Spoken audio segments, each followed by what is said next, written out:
Assalamualaikum warahmatullahi wabarakatuh. Nama saya Irfan Fatul Munawar dari kelas 10 MIPA 1. Di sini saya akan menceritakan biografi Sultan Alauddin Reayatsyah dari Sultanan Maluku.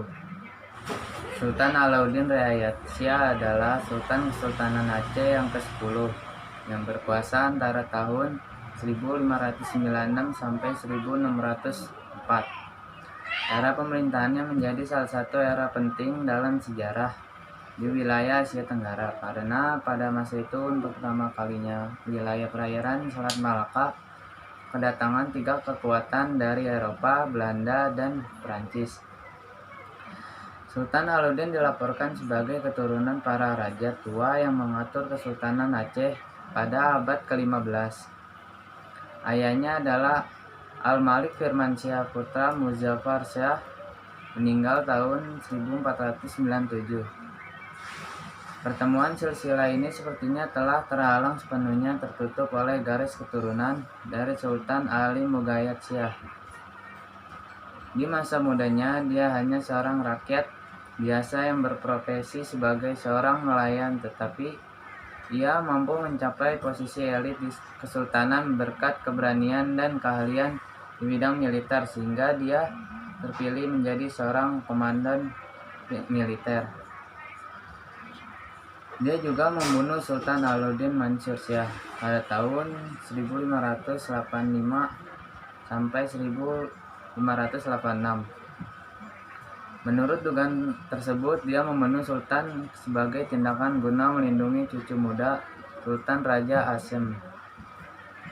Kemudian dia juga diduga bertanggung jawab atas pembunuhannya Sultan Buyung tahun 1589. Setelah menduduki tahta, dia juga dianggap telah membunuh Raja Asem yang dianggapnya kelak akan menjadi saingan utama bagi kedudukannya sebagai sultan. Namun semua dugaan itu tidak pernah bisa dibuktikan secara jelas. Dengan alasan pembunuhan itulah dia memicu pemusuhan dengan Kesultanan Johor di Semenanjung Malaya karena Raja Asem merupakan sultan di sana. Terlepas dari dugaan situasi kisruh ketika naiknya dia menjadi sultan, dalam babat sejarah Hikayat Aceh, Sultan Alauddin dipuji sebagai sultan yang baik dan soleh. Masa pemerintahannya menjadi masa yang sejahtera bagi rakyat kesultanan.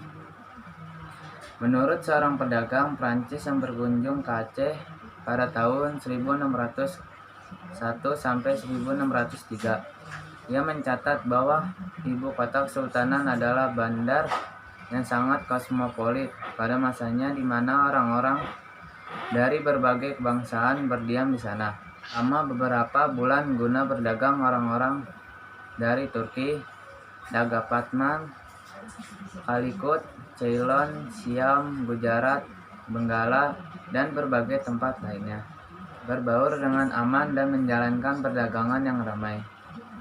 Mereka menjual kain, kapas, berbagai jenis keramik, obat-obatan, rempah-rempah, dan batu mulia. Pada masa pemerintahan Sultan Alauddin menandai awal berlangsungnya era sentralisasi di negara Aceh.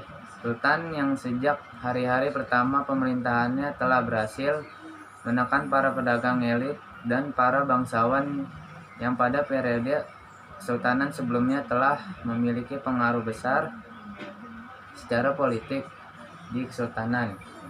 Para pedagang besar dan bangsawan ini banyak yang dengan sengaja dibunuh pada tahun pertama Alauddin menduduki takhta guna mencegah mereka mengacaukan dan merebut kekuasaan sultan. Pembersihan para bangsawan ini didukung sepenuhnya oleh para pejabat birokrasi dan para hukum. Sultan Alauddin menegaskan simbol-simbol kekuasaan yang ada pada dirinya. Pada mahkotanya yang dibuat pada tahun 1601 sebagai lambang kekuasaan, dia menuliskan kitab berbunyi Sultan Alauddin bin Firmansyah. Ia yang menempatkan iman kepada Allah dan telah memilih dia untuk meneruskan kerajaan. Allah memberinya kemuliaannya untuk bertahan dan melindungi semua pengikutnya.